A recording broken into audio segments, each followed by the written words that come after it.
President Yoon Suk Yeol has wrapped up his nearly week-long Middle East trip, where he navigated his country's economic hurdles and worked on future economic plans. In what way was his visit to Saudi and Qatar a success? Let's turn to Professor Hur Joon-young this morning. Welcome back. Hello. Thanks for having me. Sure. Professor Hur, President Yoon Suk Yeol has pointed out that the scale of South Korea-Saudi constructive cooperation has expanded to $160 billion in just half a century. Now, first of all, how significant is this growth? Constructive cooperation between South Korea and Saudi Arabia began in 1973 when a Korean company won a contract for the expressway project between the two regions in Saudi Arabia, Al-Ula and Kaiba. After that, the scale of constructive cooperation between the two countries has consistently grown. The total value of constructive projects carried out by Korean construction companies in Saudi Arabia has exceeded 160 billion to date. This accounts for a significant 17% of the cumulative overseas contract for Saudi Arabia. The primary reason of this growth in the constructive project in Saudi Arabia conducted by Korean companies is their advanced urban development capabilities. Right. Such a dramatic cooperation between the two countries has proven potential of their further cooperation in many other fields beyond oil and construction, right? Yeah, that's right. This is a great opportunity for Korean companies of world-class technological expertise and excellent capabilities in design and construction.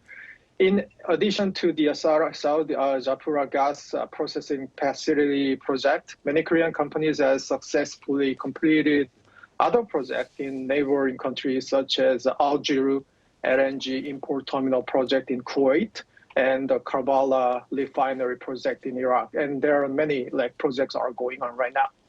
Right, and I also like to point out how South Korea and Saudi are looking to broaden their collaboration on clean energy, which is a relatively new field for the two sides to work together. How will such a plan be a win-win pursuit for the two nations then? Yeah, as well known, Saudi Arabia is making effort to transition from an oil-dependent economy to a future economy with less reliance on oil. Both countries have been collaborating through public-private partnership to establish a comprehensive cooperation roadmap for the production, distribution, and utilization of clean hydrogen, per se. In particular, Saudi Arabia views South Korea as an ideal partner in the hydrogen economies due to its leadership in key elements of the hydrogen economies, such as carbon capture, utilization, and storage technology, as well as advanced technology like hydrogen vehicles and fuel cells of Korea. Sure. President Yoon's economic diplomacy continued over in Doha of Qatar, where he looked for ways for South Korea to really contribute to Qatar's development. Then how can South Korea, do that? Similar to Saudi Arabia, Qatar has been working to reduce its heavy dependence on energy resources. In 2008, Qatar introduced the Qatar National Vision 2030 to diversify its economic structure.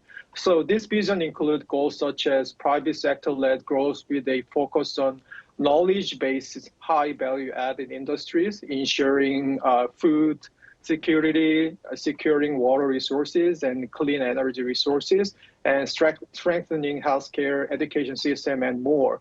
So the aim is to move toward a more diversified and sustainable economies. As a part of this plan, Korean companies are initiating efforts to expand their LNG support network to Qatar. In particular, they plan to further cooperate on infrastructure projects building on the basic major landmark project within Qatar, such as the Qatar National Museum, the Lusail Expressway, and the Doha Metro. Definitely. Professor Hur, but I do have to point out how Yoon's Middle East trip also came at a time when the situation over in the Middle East is shaky. What's your take on this? Yeah, I think an approach that separates politics and economics is needed. From a humanistic perspective, it is essential to express concern and opposition to civilian attacks and casualties in the armed conflict between Israel and Hamas. However, economic aspects should be approached separately from these political issues to ensure practicalities. I think. Definitely. Professor Hur, thanks so much for joining us this morning. We appreciate it. Thanks.